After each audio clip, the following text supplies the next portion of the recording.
प्रथम गणातील धातू आपण पाहत आहोत. पठ हा प्रथम गणातील धातू आहे. मग कुठलाही धातू एक पूर्ण वापरण्यासाठी तयार होत असताना काय त्यांनी आपल्याला ग्रामर सांगितलेलं आहे, व्याकरण सांगितलेलं आहे, तर मूळ धातू असतो आणि त्याच्यामध्ये अ, विकरण आणि प्रत्यय. विकरण आणि प्रत्यय. असं का करतोयस बाबा? प्रत्यय.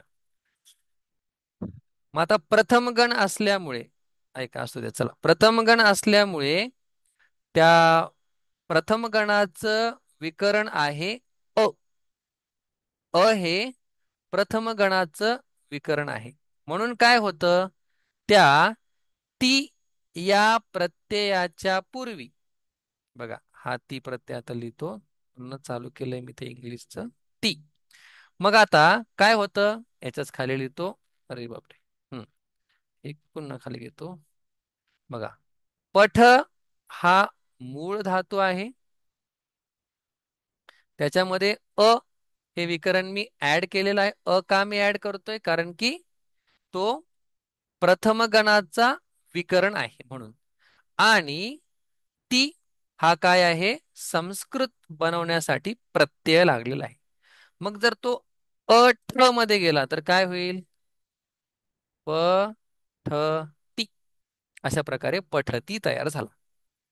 थोडक्यात म्हणजे पठधातू मूळ धातू, त्याचं विकरण अ आणि त्याचा प्रत्यय ती, असं पठती पठतः पठंती तयार झाला. ठीक आहे. मग भूचं भव काय होतं? मग प्रत्येक गणासाठी त्यांनी काय केलंय, नियम दिलेले आहेत. प्रथम गण असेल गुण होईल, प्रथम गण असेल, द्वितीय गण असेल, विकरण लागणार नाही. मग आपल्याला त्याच्याशी सध्या घेणं देणं नाही. आपल्याला बघायचंय 10वा गण, कारण की या पाठामध्ये त्यांनी दशम गणाचे म्हणजे 10व्या गणाचे धातू दिलेले आहेत, म्हणून हा एवढा सगळा विस्तार केला आपल्या पुढे. मग आता दशमगण हे झालं नाव त्याचं, पण त्यांनी ते कुठल्या नावाने त्याला जाणतात. मग मी तुम्हाला म्हटलंय की जो पहिला धातू असेल त्या धातूला घेऊन काय त्याचं नाव देतात. ते समजा दशम गण म्हणजे 10वा गण, याला ते म्हणतात चुरादी गण. चुरादी म्हणजे चुर नावाचा धातू हा पहिला धातू आहे. जसं प्रथम गणाला भ्वादी म्हणतात, म्हणजे भू हा आहे. द्वितीय गणाला अदादी गण म्हणतात. तृतीय गणाला जुहोत्यादी गण म्हणतात. चतुर्थ गणाला दिवादी गण म्हणतात. असे प्रत्येक गणाला त्यांनी जो पहिला धातू असेल त्याच्यानुसार नाव दिलेले आहे. मग आता दशमगण, मग याचं सुद्धा काय होणार, मूळ धातू, विकरण आणि प्रत्यय. मग या दशमगणाचा विकरण जे आहे हे अय, हे काय आहे, दशमगणाचं विकरण आहे. बघा, म्हणून काय होणार, अय हे विकरण असल्यामुळे आता मी एक धातू जो या पाठामध्ये आहे तो आपल्या पुढे घेतो. त्यांनी दिलेला आहे चिंत. बघा चिंत, हे सगळं का सांगितलं, तुम्हाला वाटायचं की हे चिंत आहे धातू, मग चिंतती का नाही झालं, कारण की पठच पठती होतं, मग चिंतच चिंतती व्हायला पाहिजे. तसं नाही, हा धातू दशम गणाचा आहे, हा धातू चुरादी गणाचा आहे, हा धातू उभयपदी आहे, म्हणून याला लागणार अय हे विकरण अय. आणि प्रत्यय येणार तो ठरलेलाच आहे. मग चिंतच काय होईल, चिंत यती. मग हे य कुठून आला, अहो तो अय हे विकरण आहे. अय कुठून आलं, अहो दशम गणाचा धातू असल्यामुळे काय पाणिनी महर्षी म्हटले त्याला अय विकरण लावा. आता चिंतयतीबद्दल चिंता नाही. म्हणजे चिंतयतीचा अर्थ काय होतो, विचार करणे. मग सर हा चालतो कसा, अहो जसा पठती चालतो, पठती पठतः पठंती, तसाच चिंतती चालतो. चिंतयती चिंतयतः चिंतयन्ति, चिंतयसि चिंतयथः चिंतयथ, चिंतयामी चिंतयावह चिंतयामह. काहीच केलं नाही, पठती सारखा चिंतयती चालतो, एवढं तुम्ही लक्षात घ्या. हे माझा विषय टॉपिक या ठिकाणी संपलेला आहे. अ, दुसरा धातू त्यांनी दिलेला आहे कथ. कथ. मग आता सांगा बरं काय होईल? फायनल फॉर्म सांगा. कथ हा सुद्धा उभयपदी आहे. कथ हा सुद्धा दशम गणातला आहे. कथ हा सुद्धा चुरादी गणातला आहे. बोला, कथचं काय होईल? आ कथयति. क बघा, कथयती. अय कुठून आला? No doubt about it. कथयती म्हणजे काय? सांगणे. सांगणे. हा. शिक्षक गणम कथयति. शिक्षक अध्यापक धातुम कथयति. का कथ सांगतात किंवा अध्यापक कथाम कथयति, कथा सांगतात. आणि अजून एक त्यांनी दिलेला आहे भक्षयति. भक्ष त्याचं होणार भक्ष भक्षयति. आपल्याला मूळ धातू लक्षात ठेवायचा आहे का? ते तुम्हाला नंतर कळेल ज्यावेळी आपण कर्तरी प्रयोगातून कर्मणीमध्ये करतो, त्यावेळी आपल्याला हे महत्वाचं आहे. तर भक्षयति म्हणजे काय? खाणे. आता असं काय फरक करत नाही, पण आमचे गुरुजी गंमत म्हणून फरक करायचे. खादती खाणे म्हणजे जे लोक कोणालाही मारून खात नाही, प्राण्यांना वगैरे. मग काही लोक लगेच भांडणं करायला उठतात जे खातात ते, की भाज्यामध्ये पण जीव असतो. भांडणं करायचे नाहीत आपल्याला. जे वाटतंय निघन लोक. तुम्हाला ते तुम्ही खावा, ठीक आहे. पण खाण्याआधी जाऊ द्या. भक्षयती खाणे. गुरुजी आमचे म्हणायचे, जर एखादा मांस खात असतो, मग मांस खाणाऱ्याला भक्षयती वापरायचा. आणि जो आपलं नॉर्मल व्हेजिटेबल्स वगैरे खात असेल, तर त्याच्यासाठी हम्म, खादती वापरा तुम्ही, खान. असं गंमत म्हणून ते म्हणायचे. पण असा फरक नाहीये. पण वेदांमध्ये असं आलेलं आहे की कलंजम मा भक्षयस्व, म्हणजे मांस खाऊ नका. मग याच्यावरती बराच लोकांनी रिसर्च केलेला आहे. आपलं काय तो विषय नाहीये. अशा प्रकारे या पाठातील धातू संपलेले आहेत, जे की दशम गणातले आहेत. आणि गण म्हणजे काय, थोडक्यात तुम्हाला आयडिया आलेली आहे. गण, त्याच्या पहिल्या धातूवरून त्याची नावं, आणि प्रत्येक गणाचे वेगवेगळे नियम आहेत, वेगवेगळे विकरण आहेत. काही गणांना विकरण नाहीत. अशा प्रकारे हा चौथा धडा आपला जवळजवळ संपत आलेला आहे. त्यातले काही जे आता अव्यय राहिलेले आहेत, दरवेळी मी सांगतो तरी पण पुन्हा सांगतो, जे बदलत नाही त्यांना अव्यय म्हणतात. मग त्यातला पहिला अव्यय आहे इत्थम. इत्थम. इत्थम म्हणजे अशा प्रकारे किंवा असं, किंवा अशा प्रकारे नाही म्हणता येणार, पण ठीक आहे. उदाहरणार्थ, अर्जुन इत्थम बाणम क्षिपती. अर्जुन अशा प्रकारे किंवा असा बाण सोडतो. असा किंवा असं किंवा अशा प्रकारे. हिंदीमध्ये ऐसे. अ, अ, कृष्ण इत्थम रथम चालयति. कृष्ण असा रथ चालवतो. मेनका इत्थम नृत्यती. मेनका अशी नाचते. म्हणजे समजा तुम्ही एखाद्याची ऍक्टिंग करून दाखवत असाल, त्यावेळी तुम्ही जास्त करून हे वापरू शकता की बालक इत्थम लिखती. मग तुम्ही त्याची ऍक्टिंग असं लिहितो, मुलगा असं लिहितो, मग इत्थम म्हणजे असं किंवा अशा प्रकारे. हिंदीमध्ये ऐसे. ठीक आहे, सोपं. एक वाक्य लिहितो, म्हणजे जेव्हा फाईल तुमच्याकडे येईल तेव्हा तुम्हाला थोडीशी आयडिया येईल की अर्जुन इत्थम अशा प्रकारे बाणम, संस्कृत शब्द आहे क्षिपती. कमॉन. किंवा अस्यती. अस्यती म्हणजे सुद्धा काय, टाकणे असा त्याचा अर्थ होतो. इत्थम. हा, बालक इत्थम खेलती. लगेच संगीताताईंनी एक वाक्य बनवले, बालक इत्थम खेलती. सुप छान. अं, क्षिपती. एक एक वाक्य सांगा बघू, चला पटापट. अशा प्रकारे. फक्त तुम्हाला क्रियापद लावायचं आणि एक नाव लावायचं, संपलं. काहीच करायचं नाही. बोला बोला, एक वाक्य सांगितलं बरं वाटेल मला. हा. इत्थम, अशा प्रकारे. बोला.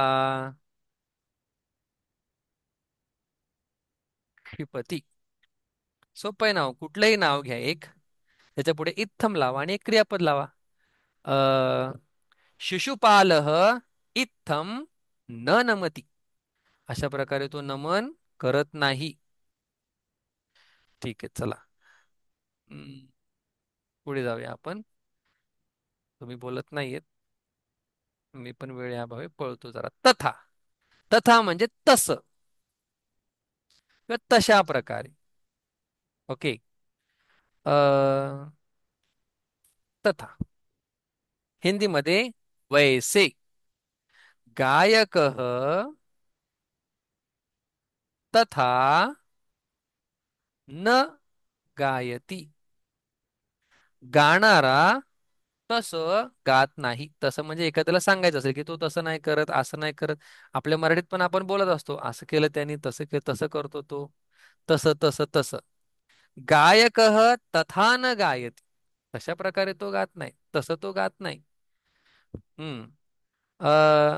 किंवा तसं करू नका. तथा न करणीयम. तसं करायला नाही पाहिजे. तथा तसं करू नका. किंवा आपण म्हणू तथास्तु. आपण बऱ्याच वेळा तथा म्हणजे तसं, अस्तु म्हणजे असावं. तथास्तु. समजा कोणीतरी तप केला आणि तप तप केल्यानंतर काय म्हटले, की मला असं वरदान द्या, मी कधीच मरणार नाही. मग देव काय म्हणायचे? तथास्तु. म्हणजे तथा अस्तु, तसं असो. म्हणजे जे पण तू मागतोयस ते असो, तसं असो. तथास्तु. तथा. ठीक आहे. एखादं वाक्य बोला. चुप्पी तोडिये. बोला बोला. सर्वे वदंतु. मुखात वाक्यानी स्रवंतु. त्यांचं असं वाक्य असे पडावे पटापट बाहेर. तथा तसं. हम्म. यथा आल्यानंतर अजून चांगलं कळेल तुम्हाला. तथा तसं. इत्थम असं किंवा अशा प्रकारे. तथा तशा प्रकारे.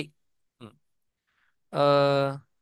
बालक तथा न लिखती. मुलगा तसं लिहित नाही. तथा. बघा. बोलायचं असेल बोला. पुढे आहे यथा. थांबू शकतो मी तुम्हाला बोला. तथा म्हणजे जसं. आणि आपण आता हे मराठीत खूप वेळा ऐकलेले. जैसी करणी हिंदीमध्ये, तैसी भरणी, है ना. यथा करोती तथा भरती.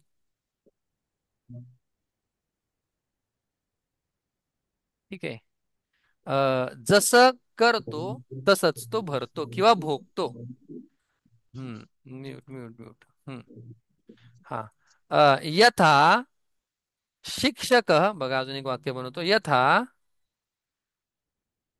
शिक्षक लिखती.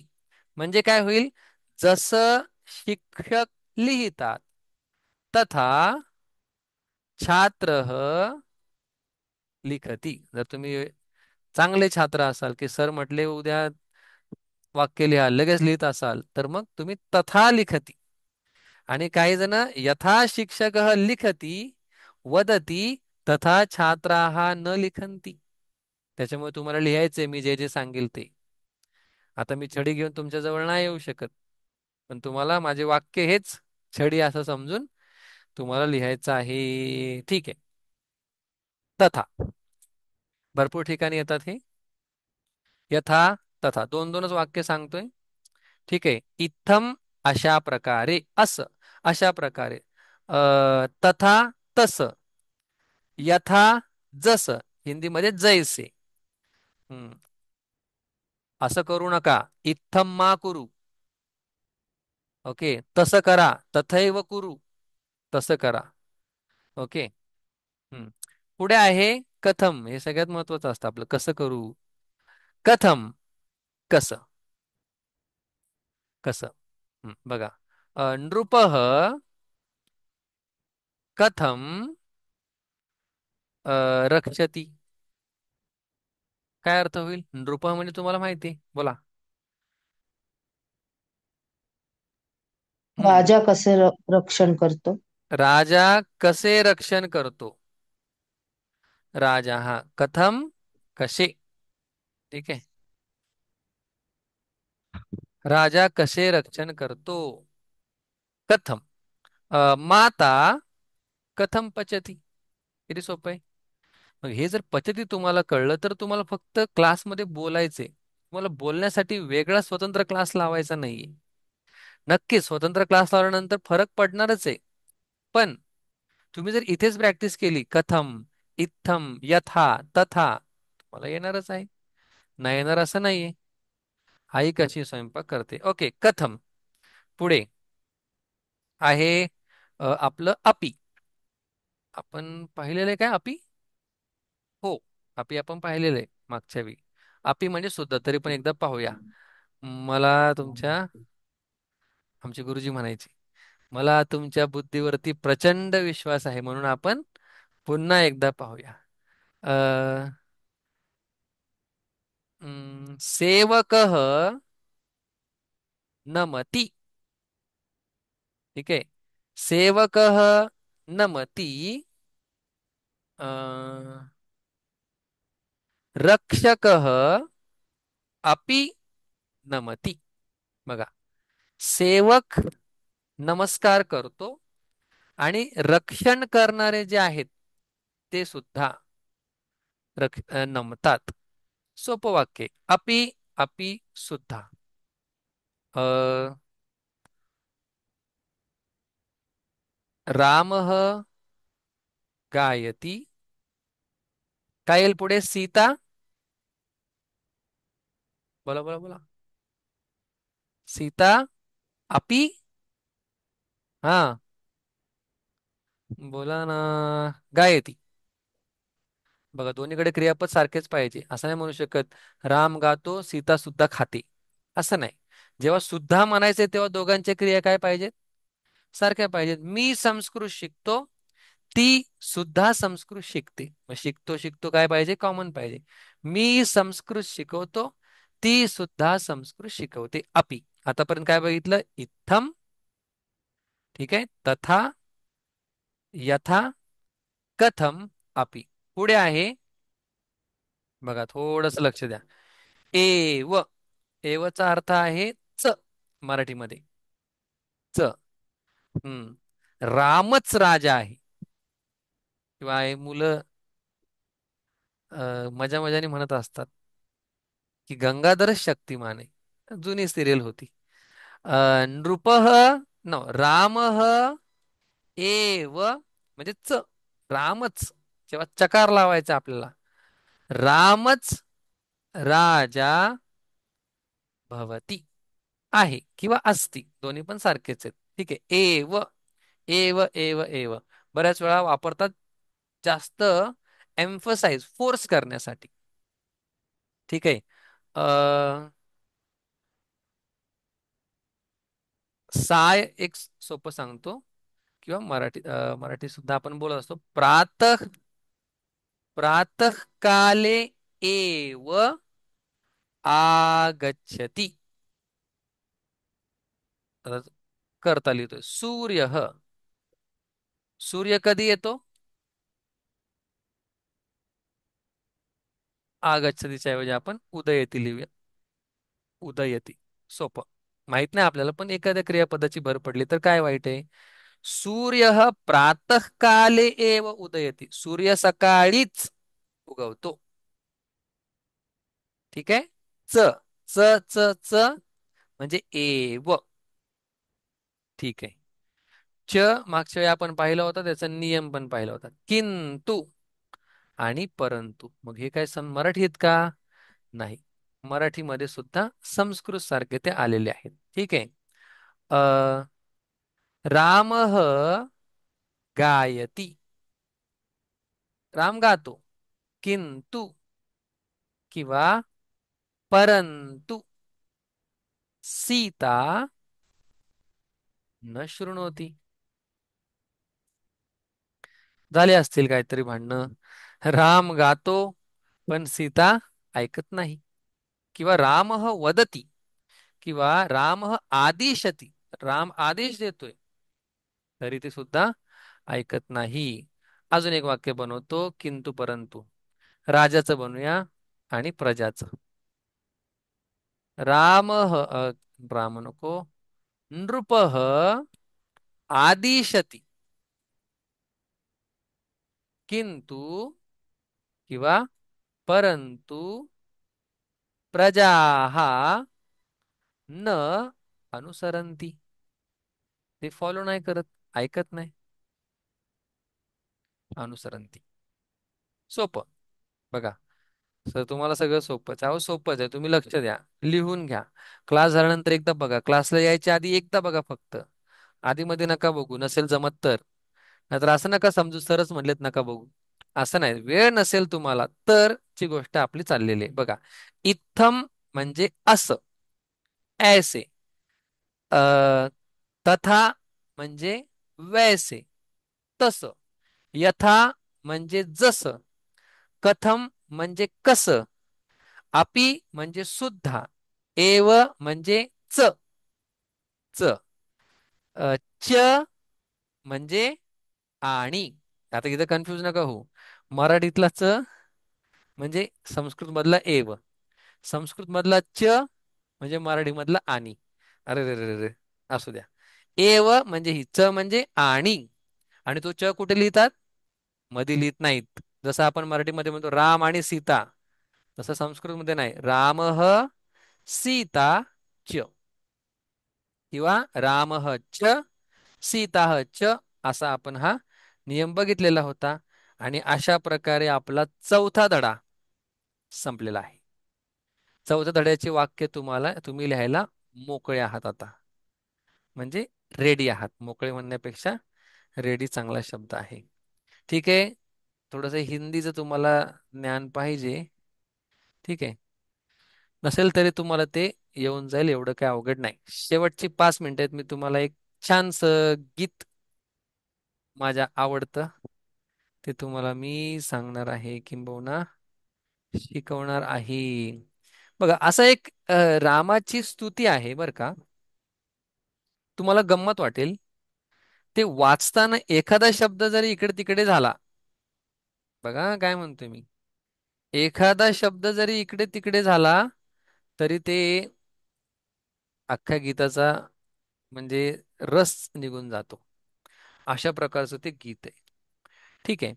अ त्या गीताला जर तुम्ही फास्ट म्हणाले, एकदम वेगात, तर एक वेगळाच आनंद आपल्याला मिळतो.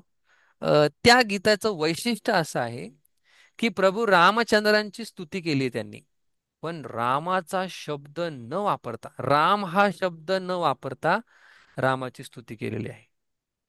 सर आता तुम्ही पण गीताची खूप स्तुती केलेली आहे, तर ते गीत तर मी दाखवलं तुम्हाला, शो करतो. खूप छान आहे. ऑनलाईन सुद्धा तुम्हाला भेटेल. ही पीडीएफ जर तुम्हाला पाहिजे असेल तर तुम्हाला देईन. हे गीत शिकायला सुद्धा वेळ लागतो. मग आता वाचन ज्यांचं चांगलं आहे त्यांच्यासाठी काही अवघड नाहीये, नाही तर थोडंसं अवघड आहे. बघा, मी हळूहळू म्हणतो पहिला, नंतर फास्ट म्हणतो, मग तुम्हाला बघा किती मजा वाटते ऐकायला सुद्धा. ठीक आहे. हा, तर आता आपले लोक नाव देण्यामध्ये एवढे काही उत्साही नव्हते. जे पहिला नाव असेल सुरुवात गाण्याची, गीताची, तिथून सुरुवात, तेच त्याचं नाव. जसं गणाची सुरुवात काय, पहिला गण, तेच त्याचं नाव. मी आता एक दोन कडवे तुम्हाला फक्त म्हणून दाखवेल. माझ्या आवाजात पण रेकॉर्ड केलेलं आहे आणि माझ्यापेक्षा चांगलं ते सुद्धा आहे. तुम्हाला पाहिजे असेल दोन्ही उपलब्ध करून देईल. माझी इच्छा आहे आपण थोडं थोडं एक एक कडवं नेहमी शिकावं. तर असं एकदम रटाळ होण्यापेक्षा थोडस आपण फ्री होऊन जाईल माइंड आपलं. बघा, रामाची स्तुती केलेली आहे. रामाचा शब्द, रामाचं नाव वापरलेलं नाहीये. एक अक्षर, एक अक्षर जर तुम्ही इकडे तिकडे केलं तर अख्खी चाल बिघडून जाते. ओके ओके म्हणा आता. बघा, वरलील गान लोल, वरलील गान लोल सुरपाल सुगुणजाल भरित नील गलरुदालय श्रुतिमूल सुकरुणाल वाल पालयाशु माम्. किती गोड आहे. वरलील गान लोल सुरपाल सुगुणजाल भरित नील गलरुदालय श्रुतिमूल सुकरुणाल वाल पालयाशु माम्. मग हेच वेगाने म्हटल्यानंतर वरलील गान लोल सुरपाल सुगुणजाल भरित नील गलरुदालय श्रुतिमूल सुकरुणाल वाल पालयाशु माम्. अतिशय छान.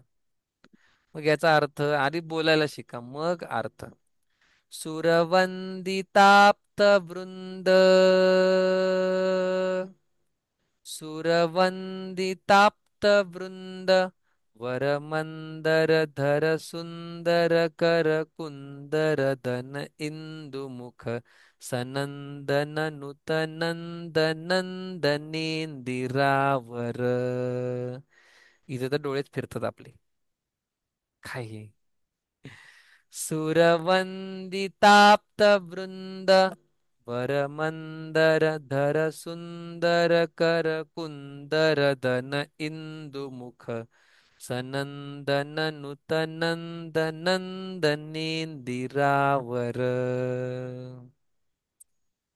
बघा इथे करुणाल वाल पाल या शुमाम ल ल ल इथे नंद नंद न न न सुरवंदिताप्त वृंद वरमंदर धर सुंदर कर कुंदर दन इंदु मुख सनंदन नुत नंद नंदनेंदिरावर. लास्ट आणि मग आपण कधीतरी शिकूया जेव्हा आपल्याला पाठात जास्त शिकायचं नसेल त्यावेळी एखादं गीत म्हणूया. मुनी चिंतनीय स्वांत नरकांतक निगमांत चरण कांत कुशलवांत रहित दांत कुजवसंत संत तांत कस्तुत. मुनी चिंतनीय स्वांत नरकांतक निगमांत चरण कांत कुशलवांत रहित दांत कुजवसंत संत तांत कस्तुत. मुनिचिंतनीय स्वांत नरकांतक निगमांत चरण कांत कुशलवांत रहित दांत कुजवसंत संत तांत कस्तुत. श्वासच संपून जातो शेवटचं म्हणेपर्यंत. असं हे 9 कडव्यांचं रामाचं नाव न घेता रामाची यथा सांग स्तुती करणारं हे सुंदर असं गीत आहे. हे अ, त्यागराज, आय थिंक तेलुगू, त्यागराज तेलुगू या तमिळ तेलुगू आय थिंक त्यांनी हे लिहिलेलं आहे. शेवटी त्यांचं नाव आहे रघुराज त्यागराज नूतराज दिवसराज नयन भोज गदवनाज जनक राज जाविराज राज राज पूजित. छान आहे. आपण शिकूया एक एक. मी म्हणेन पुढे तुम्ही मागे म्हणा जेव्हा आपल्याला पाठामध्ये जास्त काही नसेल शिकायसारखं. तर मग आज आपण काय शिकलं? 5 प्रकारच्या कृती पाणिनी महर्षींच्या. त्यातल्या सूत्राचं इंट्रोडक्शन आपण थोडंसं काल पाहिलं. आज 5 पाहिजे त्याच्यामध्ये धातूमध्ये आज आपण थोडासा प्रवेश केला. मग 3 प्रकारचे धातू आत्मने परस्मय आणि उभयपदी. मग दशम गणातले धातू हे उभयपदी असतात. दोन्ही आत्मनेय असतात परस्मैपदीही असतात. मग आत्मनेपदी परस्मै कधी कसे ओळखायचे? ती तह अंती सामान्यतः म्हणजे ढोबळपणाने सांगायचं म्हटलं तर ती तह अंती असतील तर परस्मैपदी ते सेवते सेवेते सेवंते असेल आत्मनेपदी. मग दशम गणाची उभयपदी. मग आपण गण पाहिले 10 आहेत. त्यातले प्रथम द्वितीय तृतीय असे त्यांनी नाव दिलेले आहेत. त्या नावाला अजून एक सबस्टिट्यूशन अजून एक दुसरं नाव पहिलं धातूवरून पडलेलं आहे. मग चिंतचं चिंतयती कसं झालं ते आपण पाहिलं. आणि मग आपण थोडेसे इत्थम तथा कथम, यथा, हे सगळ्या गोष्टी पाहिल्या. अपि, च, एव या सगळ्या गोष्टी पाहून आपण चौथा धडा त्याचे वाक्य लिहिण्यासाठी समर्थ आहोत. तुम्ही सगळे समर्थ आहात. सगळे वाक्य सोडवा, वाक्य सोडवा. वाक्यानी लिखन्तु, सर्वे वाक्यानी लिखन्तु, सर्वे सर्वांनी वाक्यानी लिखन्तु. सगळ्यांनी वाक्य लिहा, सगळ्यांनी सगळे वाक्य लिहा. प्रतिदिनम वाक्यानि लिखन्तु, प्रत्येक दिवशी वाक्य लिहा. लिहित लेखनकाले वाक्यानि वदन्तु अपि, लिहिण्याच्या वेळी वाक्य म्हणा सुद्धा. लेखन समये तेन किं भवति, संस्कृतः मस्तिष्के उत बुद्धौ जिह्वायाम् अपि आगच्छति, प्रवहति. संस्कृतं बुद्धौ तिष्ठति, जिह्वायाम प्रवहती. ठीक आहे, डोक्यामध्ये फिट बसून जातं आणि मुखावाटे संस्कृत व्हायला लागतं जेव्हा आपण लिहितो, लिहित असताना बोलतो. आणि कुठलाही पाठ न चुकवता जे झालंय ते करतोय. आता का पाठामध्ये आहेत असे दोघं तिघं जे मला बरोबर वाक्य लिहून पाठवतात. त्यांचं सगळं तयार असतं. तर जेवढं तुम्हाला करता येईल तेवढं करा. त्याचा फायदा काय होईल, लाभ काय होईल याचा काही विचार करू नका. संस्कृती आणि संस्कृत टिकवायसाठी आपण खारुताईचं योगदान देतोय असं मानून अभ्यास करत राहा. चौथ्या पाठाचे वाक्य जे सोडवायचे आहेत ते तुम्हाला मी पाठवतो. ठीक आहे. काही शंका असेल ऑडिओ मेसेज टाका, टाईप करून पाठवा. शंका सॉल्व्ह केली जाईल. आजच्या गाण्याची PDF सगळंच तुम्हाला पाठवून देतो क्लास झाल्या झाल्या. शिकत राहा, हसत राहा. जेवण राहिलं असेल जेवण करून घ्या, नाहीतर शुभरात्री ही. ओम पूर्णमदः पूर्णमिदं पूर्णात् पूर्णमुदच्यते पूर्णस्य पूर्णमादाय पूर्णमेवावशिष्यते. ओम शांती शांती शांती. ओके.